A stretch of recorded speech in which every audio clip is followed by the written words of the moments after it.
Радваме се за предоставената възможност да се разкаже пред вас за живота и делата на една българска будителка – баба Тонка Обретенова. Тонка Обретенова е родена през 1812 г. в село Червен, Русенско. Родителите й са Тончо Поставчията и Минка Тончева. Те много искали да я изучат, но по това време не било прието момиче да ходи на училище и тя остава почти неграмотна. Тонка била буйна, самостоятелна и находчива още от малка. Противно на обичаите, тя не се съобразила желанието на баща си, а сама си избрала съпруг, известния абаджия и търговец Никола Обретенов. От този брак се родили 12 деца, от които 7 останали живи. Всички те били възпитани в любов към родината и знанието от своите родители. Георги Раковски бил приятел на Тихо Обретенов и често гостувал в къщата на баба Тонка. Двамата мъже разговаряли и не криели от нея, че говорят за свободата на българите. Тази идея запалила Тонка и скоро домът ти станало сборище на революционерите. От синовете на баба Тонка пръв делото бил посветен Петър. Той участвал във Втората българска легия в Белград. Друг неин син Ангел, викан Стефан Караджа, преминал Дунава. Ангел и Петър участвали в четата на Хаджи Димитър и Стефан Караджа.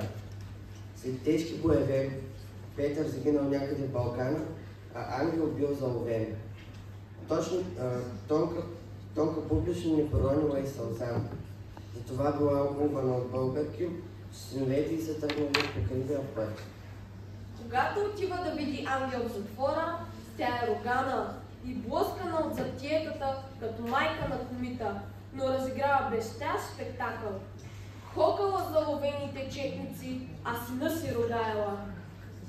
Как ти посмя да станеш царски душманин? Нали знаеш, че българинът е роден вечно да бъде роб? Това толкова се харесало на турците, че я оставили да влиза в затвора, когато пожелае. Случилото се с двамата и сина, смъртта на мъжа й, с нищо не е променило и къщата е останала бунтовническо гнездо. Заседанията на Русенския революционен комитет ставали именно в нейния дом. На Тонка била поверена задачата да пази цялата документация на организацията. Тя пренасила оръжие през Дунав с дъщеря си и майка си и винаги запазвала хладнокръвие. Изпрява сина си Георги, който през 1873 г. отива в военно училище в Одеса. В началото на 1876 г. домът на баба Тонка бил превърнат във военен щаб, откъдето на всички страни тръгвали указания и оръжие.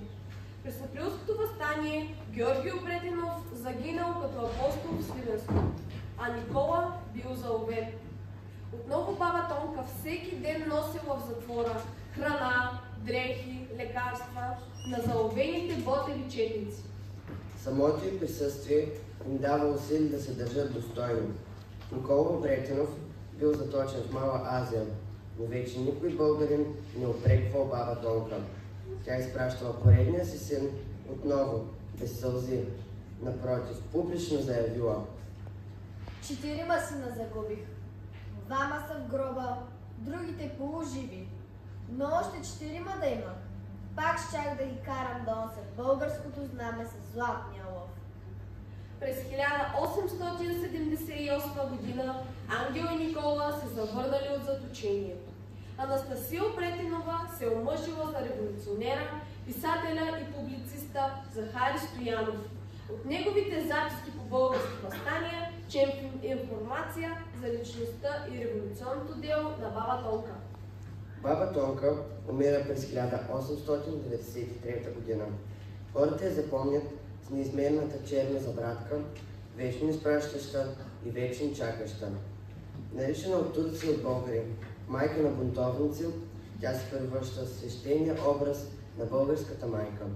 На 27 март 2023 г. се навършиха 130 години от смъртта на баба Тонка Обретенова.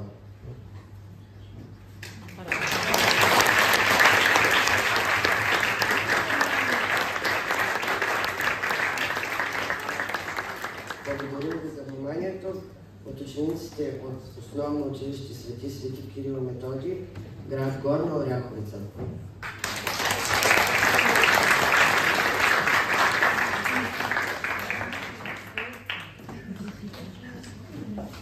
За мен е удоволствие да връча грамота за отличното представяне на екипа от ученици от основно училище Свети Кирил и Методий, град Горна Оряховица. Позволете ми да поздравя артиста, ролята на баба Тонка, заповядай, беше перфектна. Благодаря.